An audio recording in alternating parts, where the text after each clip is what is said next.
Hello drama lovers, welcome to the drama site. మనం మన ఛానల్లో మై డెస్క్ మేట్ అనే హై స్కూల్ రొమాంటిక్ కామెడీ డ్రామాని ఎక్స్ప్లెయిన్ చేసుకుంటున్నాము. మీలో ఎవరైనా ముందు పార్ట్స్ని మిస్ అయి ఉంటే లింక్స్ని డిస్క్రిప్షన్లో ఉంచుతాను, లేదంటే మన ఛానల్లోకి వెళ్ళి చూడండి.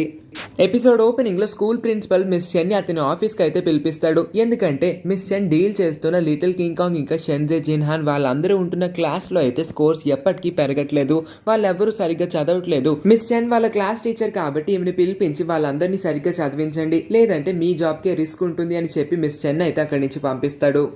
ఆ తర్వాత లిటిల్ కింగ్ కాంగ్ ఇంకా డోడో వీళ్ళిద్దరూ మిస్ చెన్ ఆఫీస్కి వచ్చి కొన్ని బుక్స్ని కలెక్ట్ చేసుకుందాం అనుకుంటారు. పొరపాటుగా మిస్ చెన్ యొక్క పర్సనల్ డైరీని కూడా ఆ బుక్స్తో కలిపేసి క్లాస్ లోపలికి తీసుకువెళ్తారు. కానీ అక్కడ జిన్హాన్కి మిస్ చెన్ యొక్క పర్సనల్ డైరీ కనబడుతుంది. ఓపెన్ చేసి చూస్తే తను పడి నవ్వుకుంటాడు. ఎందుకంటే ప్రతి ఒక్క స్టూడెంట్ గురించి ఆమె యొక్క పర్సనల్ ఒపీనియన్ని ఎవరికి తెలియకుండా సీక్రెట్గా ఈ డైరీలో రాసుకొని ఉంటుంది. ఇప్పుడు వీళ్ళందరూ కూడా మిస్ చెన్ పర్మిషన్ లేకుండా ఆ డైరీని ఓపెన్ చేసి ఆవిడ ప్రతి ఒక్క స్టూడెంట్ గురించి ఏమేం రాసిందో చదువుతూ ఉంటారు. మొదటిగా జిన్హాన్, అతనికి హెల్పింగ్ నేచర్ ఎక్కువ, సెలబ్రిటీ అన్న విషయమే మర్చిపోయి స్టూడెంట్స్ అందరితో చాలా తక్కువ సమయంలోనే కలిసిపోయాడని జిన్హాన్ని పొగుడుతుంది. మింగ్ డింగ్, షెన్జే ఇంకా జిన్, లిటిల్ కింగ్ కాంగ్ వీళ్ళందరూ సరిగ్గా చదవకపోయినా పర్లేదు, కానీ వాళ్ళు చేసే అల్లరి ఈమెని ఎప్పుడు ఎంటర్టైన్ చేస్తూనే ఉంటుంది. క్లాస్ మొత్తంలో కూడా వాళ్ళందరూ ఈమె ఫేవరెట్ స్టూడెంట్స్ అని రాసుకుంటుంది. ఇంకా లీలా ఎలా అంత సన్నగా అందంగా ఉండగలుగుతుంది? నేను ఎప్పుడు జిన్ని చూసినా సరే తన చేతిలో ఉన్న చిప్స్ ప్యాకెట్, మరి ముఖ్యంగా దాని వైపు నా కళ్ళు వెళ్ళి అంటే నాకు కూడా వాటన్నిటిని తినేయాలనిపిస్తుంది. ఇంకొక వైపు లీలాని చూస్తేమో తనలాగా ఒక పర్ఫెక్ట్ ఫిగర్ నాకు కావాలనిపిస్తుంది. జిన్ని చూడాలా, లీలాని చూడాలా, అందుకే ఇద్దరిని చూడకూడదని నిర్ణయించుకున్నాను అని అందరి గురించి ఇలాగా ఆమె పర్సనల్ ఒపీనియన్స్ రాసుకునేసరికి నిజంగా మిస్ చెన్ ఇంత కామెడీగా రాసుకున్నారేంటి? జనరల్గా ఎప్పుడు మిస్ చెన్ చాలా సీరియస్గా ఉంటుంది కదా, అంటే ఇదే ఒరిజినల్ మిస్ చెన్ అని స్టూడెంట్స్ అర్థమయ్యేసరికి వాళ్ళందరూ పడి నవ్వుకుంటారు. మిస్ చెన్కి ఆమె పర్సనల్ డైరీ పోయిందన్న విషయం తెలిసిపోతుంది. అందుకే చాలా భయంగా వీళ్ళెవరైనా తీసారేమో అని అడగడానికి వస్తుంది. కానీ లిటిల్ కింగ్ కాంగ్ మిస్ చెన్కి కనబడకుండా చాలా స్పీడ్గా దూసుకెళ్ళి ఆమె ఆఫీస్ రూమ్లోకి దూరిపోతుంది. ఆ తర్వాత మిస్ చెన్ కూడా అటువైపు వెళ్ళి ఆమె బుక్ ఉందో లేదో మళ్ళీ ఒకసారి రీచెక్ చేసుకుందామని చూస్తే ఆల్రెడీ ఈ పార్ట్కి లిటిల్ కింగ్ కాంగ్ అక్కడికి చేరిపోతుంది. ఆ రెండు పర్సనల్ డైరీస్ని తీసి ఆమె డెస్క్ లోపలే పెట్టేసి డెస్క్ క్లోజ్ చేసి అక్కడి నుంచి పారిపోతుంది. ఇప్పుడు మిస్ చెన్ వచ్చి ఆ డెస్క్ని ఓపెన్ చేసి చూస్తే ఆ రెండు డైరీస్ అక్కడే ఉంటాయి కాబట్టి కాస్త ప్రశాంతంగా ఊపిరి పీల్చుకుంటుంది, అమ్మయ్యా అని చెప్పి. కానీ పాపం ఈవిడికి తెలియదు స్టూడెంట్స్ అందరూ చూడకూడని డైరీలో ఉన్న విషయాలన్నింటినీ చూసేసి చదివేశారని.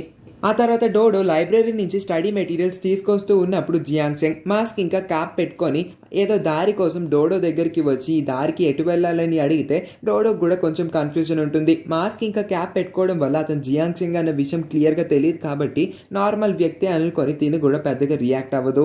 అందుకే తను తెలిసినంత వరకు కరెక్టో కాదో అని చెప్పి ఒక దారిని అయితే ఎంచుతుంది. అదిగో అటువైపు వెళ్ళు, లెఫ్ట్ తీసుకో, రైట్ తీసుకో, ఆ తర్వాత స్ట్రైట్గా వెళ్ళు, నీకు కావాల్సింది వచ్చేస్తుంది అని చెప్పి జియాంగ్ చెంగ్కి రాంగ్ అడ్రస్ అయితే చెప్పేస్తుంది. తను చెప్పింది రాంగ్ అని అయితే ఇప్పుడు తనకి అనిపించదు. అలాగా తను ఆ బుక్స్ పట్టుకొని కొంచెం ముందుకు వెళ్తేనే జియాంగ్ చెంగ్ అడిగిన అడ్రస్ కనబడడంతో అది రాంగ్ అన్న విషయం తనకి అప్పుడు తెలుస్తుంది. పోన్లే, వాడికి నేను రాంగ్ చెప్తే ఏంటి, కరెక్ట్ చెప్తే ఏంటి, నాకు తెలియదు, నేనేం చేయగలను అని చెప్పి తను ఏం తప్పు చేయనట్టు అక్కడి నుంచి అయితే వెళ్ళిపోతుంది. మళ్ళీ ఎప్పట్లానే మంత్లీ ఎగ్జామ్ రానే వచ్చేస్తుంది. షెన్జేకి ఎగ్జామ్ చాలా ఇంపార్టెంట్. ఈ ఎగ్జామ్లో 30 ర్యాంక్స్ పైకి వెళ్ళాడంటే వాళ్ళ డాడీ అతను లీవ్ లెటర్ మీద సైన్ చేస్తానని చెప్పి ఉంటాడు కదా, అందుకే తను బాగానే చదువుకొని ఉంటాడు. జిన్హాన్, లిటిల్ కింగ్ కాంగ్ ఇంకా షెన్జే వీళ్ళ ముగ్గురు కలిసి చదువుకుంటారు కాబట్టి వీళ్ళ స్టడీలో ఏదో కొంత ప్రోగ్రెస్ వస్తుంది. వీళ్ళకి కూడా ఎగ్జామ్లో బాగానే పర్ఫామ్ చేశామన్న కొంత సాటిస్ఫాక్షన్ అయితే మిగులుతుంది. అలా ఎగ్జామ్ పూర్తి అయిపోయేసరికి వీళ్ళందరూ పేపర్స్ని సబ్మిట్ చేస్తారు. ఆ రోజు రాత్రి జిన్హాన్ ఒక ఇంటర్వ్యూ చేస్తూ ఉంటాడు. అదొక లైవ్ షో అవడంతో ప్రతి ఒక్కరు అతను లైవ్ షోనే చూస్తూ ఉంటారు. ఎలాగో ఎగ్జామ్ కూడా అయిపోయింది కాబట్టి అందరూ రిలాక్స్ అవుతూ ఉంటే మాత్రం హీరోయిన్ లైవ్ షో చూస్తూనే ఈతో చాట్ చేస్తూ ఉంటుంది. ఇప్పుడు ప్రస్తుతం ఈ కంట్రీలో జిన్హాన్ ట్రెండింగ్ 1 టాపిక్లో ఉన్నాడు అని చెప్పంగానే హీరోయిన్ చాలా హ్యాపీగా ఫీల్ అవుతుంది. ఇంకొక వైపు ఆ ఇంటర్వ్యూలో కూర్చున్న జిన్హాన్కి షెన్జే నుంచి ఒక ప్రాబ్లం అయితే వస్తుంది. అంటే తను ఒక ఫిజిక్స్ ప్రాబ్లమ్ని పెట్టి ఈ ప్రాబ్లం నాకు రావట్లేదు, దానికి సొల్యూషన్ పంపవా అని అడుగుతాడు. సరే అయితే ఎలాగో ఈ ఇంటర్వ్యూలో కూడా వీళ్ళు కొన్ని స్టడీ టిప్స్ అడుగుతున్నారు కాబట్టి ఎలాగో షెన్జే కూడా పంపాడు కాబట్టి అదే సమ్ని సాల్వ్ చేస్తూ లైవ్లోనే షెన్జేకి కావాల్సిన ఆన్సర్ చెప్పడంతో షెన్జే ఇంకా లిటిల్ కింగ్ కాంగ్ వీళ్ళిద్దరూ చాలా హ్యాపీగా ఫీల్ అవుతారు. తెగ మురిసిపోతూ ఉంటారు కూడా. నెక్స్ట్ మార్నింగ్ రాత్రి జిన్హాన్ చేసిన పనిని వీళ్ళందరూ మాట్లాడుకుంటూ ఉంటారు. అసలు తను ఫిజిక్స్ సమ్ చెప్పడం ఏంటి, ఇది చాలా కొత్త స్టైల్ అనుకుంటా, నాకు కూడా నచ్చింది. నిన్న తను ఆ ఇంటర్వ్యూలో ఎంత క్యూట్గా ఉన్నాడో అని మాట్లాడుకుంటూ ఉంటే ఇంకొంతమంది అమ్మాయిలేమో జియాంగ్ చెంగ్ ఇంటర్వ్యూనే బాగుంది, తను ఈ అబ్బాయి లాగా ఫిజిక్స్ సమ్స్ ఏమీ చెప్పలేదు, తను మ్యూజిక్ ఇంకా ఆర్ట్స్ గురించి చెప్పాడు, తను కూడా చాలా టాలెంటెడ్, తానే జిన్హాన్ కన్నా అందంగా ఉన్నారని చెప్పి ఇద్దరు అమ్మాయిలు గొడవలు పడుతూ ఉంటారు.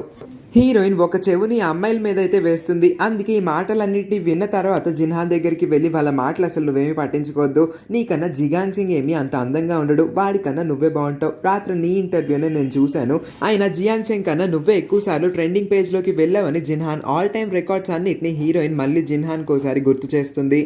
ఎప్పట్లానే ఇవాళ కూడా హీరోయిన్ ఫాస్ట్గా అన్నాని నవిలి మింగేసిన తర్వాత వాటర్ కూడా తాగకుండా పరిగెత్తుకుంటూ చదువుకోవడానికి వెళ్తున్నానని అనడంతో వాళ్ళ మమ్మీ తన్ని ఆపి అసలు నువ్వు రోజు ఎక్కడికి వెళ్తున్నావే, చదువుకుంటున్నావా ఇంకేమైనా చేస్తున్నావా అని అడిగితే, అమ్మ నువ్వు నా మీద అనుమాన పడుతున్నావా, నేను నీ కూతురునమ్మ, నేను తప్పుడు పనులు ఏమీ చేయను, నేను నిజంగానే చదువుకోవడానికి వెళ్తున్నాను, నీకు ఒక విషయం చెప్పాలి, ఇంతవరకు మీ ఇద్దరికి చెప్పలేదు కదా, మన ఇంటి పైకి వచ్చింది ఎవరో కాదు జిన్హాన్ అని అనగానే జిన్హాన్ అంటే ఆ సెలబ్రిటీనే కదా అని అంటే, అవునమ్మా అదే సెలబ్రిటీ, తను మా క్లాస్మేట్, నా డెస్క్ మేట్, ఇప్పుడు నా నైబర్ కూడా, తనే నన్ను రోజు చదివిస్తున్నాడు, మేమిద్దరం ఏం తప్పు చేయట్లేదు, మేము నిజంగానే చదువుకుంటున్నామని అనగానే వాళ్ళ మమ్మీ చాలా హ్యాపీగా ఫీల్ అవుతుంది. వాళ్ళ డాడీ కూడా సరే అయితే చదువుకుంటున్నా అంటున్నావు కాబట్టి వెళ్ళి చదువుకో, మేమైతే నిన్ను ఆపాలనుకోవట్లేదు, నువ్వు పైకి వెళ్తేనే కదా మాకు ప్రైవసీ దొరుకుతుందని వీళ్ళిద్దరు రొమాన్స్ గురించి అయితే ఎప్పుడు తగ్గనట్టే మాట్లాడుతూ ఉంటారు. ఆ తర్వాత లిటిల్ కింగ్ కాంగ్ తోసేస్తారు కూడా, వెళ్ళు వెళ్ళు వెళ్ళు పైకి వెళ్ళు ఫాస్ట్గా వెళ్ళు అని చెప్పి, సర్లేవమ్మ బాబు వెళ్తాను అని చెప్పి లిటిల్ కింగ్ కాంగ్ అయితే అక్కడి నుంచి బయలుదేరుతుంది పైకి. లిటిల్ కింగ్ కాంగ్ వెళ్ళేసరికి అక్కడ షెన్జే ఆల్రెడీ కూర్చొని బుద్ధిమంతుల్లా చదివేస్తూ ఉంటాడు. అలాగా వీళ్ళు ముగ్గురు ప్రతిరోజు కంబైన్ స్టడీస్ చేస్తూ ఉంటారు.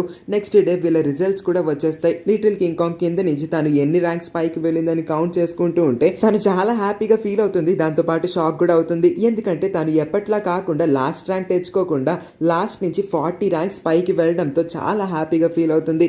ఇంకొక వైపు షెన్జేలో టెన్షన్, ఆతృత, ఆవేశం అన్నీ పెరిగిపోతాయి. తను ఎన్ని ర్యాంక్స్ పైకి వెళ్ళాడో చూసుకునేసరికి తను కూడా షాక్ అవుతాడు. అంతే హ్యాపీగా కూడా ఫీల్ అవుతాడు. ఎందుకంటే తను 31 ర్యాంక్స్ అయితే పైకి వెళ్తాడు. వాళ్ళ డాడీ అన్న దాని ప్రకారం తినకైతే వాళ్ళ డాడీ ఇప్పుడు సైన్ చేసేయాలి. అందుకే పరిగెత్తుకుంటూ వాళ్ళ డాడీని కలవడానికి అయితే వెళ్తాడు షెన్జే. ఇంట్లో లిటిల్ కింగ్ కాంగ్ లేదు కాబట్టి వాళ్ళ పేరెంట్స్ ఇద్దరు రొమాంటిక్ మోడ్లోకి వచ్చేస్తారు. వాళ్ళ డాడీ వాళ్ళ మమ్మీ కోసం స్పెషల్గా ఒక క్లే మాస్క్ని తీసుకువచ్చారని చెప్పి ఆ క్లే మాస్క్ అప్లై చేస్తే నాకు బంగారం అని మాట్లాడుతూ ఉంటే కరెక్ట్ టైంకి వాళ్ళ రొమాంటిక్ మోడ్ని డిస్టర్బ్ చేయడానికి హీరోయిన్ వస్తుంది. నాన్న ఇదేంటి చూడడానికి భలే ఉంది, నాకు కూడా పెడతావా అని అడిగితే పక్కకు పోవే, అది మీ నాన్న నా కోసమే తెచ్చారు, నీ కోసం ఏం తేలేదు, అయినా నువ్వు చిన్నపిల్లవి, అలాంటివి నువ్వేం పెట్టుకోకూడదు, నువ్వు పెట్టుకుంటే నీ స్కిన్ పాడైపోద్ది అని చెప్పి ఏదో ఒకలాగా లిటిల్ కింగ్ కాంగ్ని పక్కకు తోసేస్తూ ఉంటుంది. ఇంతకి చెప్పడమే మర్చిపోయాను, రిజల్ట్స్ వచ్చి నాన్న నా ర్యాంక్ ఎంతో తెలుసా అని అంటే, తెలుసులేవమ్మ బాబు, ఎప్పట్లాగే లాస్ట్ ర్యాంక్ వచ్చి ఉంటుంది, లేకపోతే నువ్వు గెంతులు వేస్తూ ఉంటావు కదా అని అంటే, నేను చెప్పేది పూర్తిగా వినొచ్చు కదా, ఎప్పట్లాగా నాకు లాస్ట్ ర్యాంక్ అయితే రాలేదు అని అంటే, పోన్లే లాస్ట్ నుంచి సెకండ్ వచ్చి ఉంటుంది, మహా అయితే దానికి మించి నువ్వు పైకి ఎప్పుడు వెళ్ళలేదు అని అంటారు. అదే టైంకి లిటిల్ కింగ్ కాంగ్ వాళ్ళిద్దరూ నోర్లు మూయించేలాగా, నాన్న ఎప్పట్లా కాకుండా నేను 40 ర్యాంక్స్ పైకి వెళ్ళానని అనగానే వాళ్ళిద్దరూ పేరెంట్స్ ఇద్దరు షాక్ అయిపోతారు. వాళ్ళు వింటున్నది నిజమేనా లేదంటే కలకంటున్నారని వాళ్ళ కూతురు మీద అస్సలు నమ్మకం లేనట్టు బిహేవ్ చేస్తారు. కూతురు గారికి అలాంటి పట్టింపులు ఏమీ లేవు కాబట్టి నవ్వుకుంటూ ఉంటుంది పిచ్చిదానిలాగా. సర్లే అమ్మా, నేను 40 ర్యాంక్స్ పైకి వెళ్ళడానికి కారణం ఎవరో తెలుసా అని అంటే, నాకు తెలుసు, నువ్వే కదా కష్టపడి రోజు చదువుకుంటున్నావు, నిజంగా బాగా చదువుకొని ఉంటావమ్మా అని అంటే, కాదు నాన్న, నా ర్యాంక్స్ పైకి వెళ్ళడానికి కారణం నాకన్నా ఎక్కువ జిన్హానే నాకు హెల్ప్ చేశాడు అని అనగానే, అవును రోజు అతనితో కలిసి చదువుకున్నావు కాబట్టి అతను నీకు బాగా చదువు చెప్పడం వల్లే నువ్వు ఎప్పట్లా కాకుండా 40 ర్యాంక్స్ పైకి వెళ్ళావు కాబట్టి ఇవాళ మనం రాత్రికి జిన్హాన్ని డిన్నర్కి ఇన్వైట్ చేద్దాం, వెళ్ళు వెళ్ళు వెళ్ళు అతనికి చెప్పు ఫాస్ట్గా అతన్ని ఇంటికి తీసుకొచ్చే, నేను మీ అందరి కోసం మంచి మంచి స్పెషల్ డిషెస్ అన్ని చేసి పెడతానని లిటిల్ కింగ్ కాంగ్ జిన్హాన్ ఇంటికి పంపేస్తుంది వాళ్ళ మమ్మీ. పైకి వెళ్ళి జిన్హాన్కి హ్యాపీ న్యూస్ చెప్దామని, నేను 40 ర్యాంక్స్ పైకి వెళ్ళాను, ఈ కృషికి ఇంకా ఈ ప్రోగ్రెస్కి కారణం నువ్వే కాబట్టి నాకు చాలా హెల్ప్ చేసిన నీకు మా మమ్మీ ఒక ట్రీట్ ఇద్దాం అనుకుంది, అందుకే ఇవాళ రాత్రికి డిన్నర్ చేస్తుంది, నువ్వు మా ఇంటికి మిస్ అవ్వకుండా ఇవాళ రాత్రికి వచ్చేయాలి అని చెప్పి అనగానే, అసలు ఏం మాట్లాడుతున్నావు నువ్వు, వెనక నుంచి 40th ర్యాంక్ తెచ్చుకోవడం అసలు ఒక ప్రోగ్రెసా, దీనికి కూడా పార్టీ ఇస్తారని అంటే, అది నా మొహానికి ఎక్కువేలా జిన్హాన్, నేను చెప్పాను కదా నువ్వు రావాలి అని అంటే, సరే పిలిచావు కదా వస్తాను అని అనగానే లిటిల్ కింగ్ కాంగ్ చాలా హ్యాపీగా ఫీల్ అవుతుంది. పోన్లే షెన్జే కూడా ఒంటరిగా ఉన్నాడు, ఎలాగో మా ఇంటి కిందే ఉంటున్నాడు కాబట్టి వాడిని కూడా పిలిచేద్దామని లిటిల్ కింగ్ కాంగ్ వాడికి కూడా ఇన్విటేషన్ మెసేజ్ ని పంపిస్తుంది. కానీ డైరెక్ట్ గా వచ్చి అయితే పిలవద్దు కదా, ఇప్పుడే వీళ్ళిద్దరికి గొడవ కూడా స్టార్ట్ అవుతుంది. పైన జిన్హాన్ ఎప్పుడు ఏ పార్టీకి వెళ్ళలేదు కాబట్టి ఇవాళ షార్క్ని అడిగి అసలు పార్టీకి వెళ్తే మనం ఎలా బిహేవ్ చేయాలని కొన్ని టిప్స్ని తీసుకుంటాడు. ఆ టిప్స్ ఏంటంటే, నువ్వు ఎప్పుడు కింగ్ కాంగ్ వాళ్ళ మమ్మీని ఇంప్రెస్ చేసేలా మాట్లాడాలని చెప్పడంతో, పర్ఫెక్ట్, ఆల్ రైట్, ఇది మాత్రం నేను ఖచ్చితంగా చేయగలను, యాక్టింగ్ ఎరగ తీస్తానని జిన్హాన్ ఒప్పేసుకుంటాడు. ఆ టిప్స్ అన్నిటిని ఇంప్లిమెంట్ చేద్దామని కూడా అనుకుంటాడు.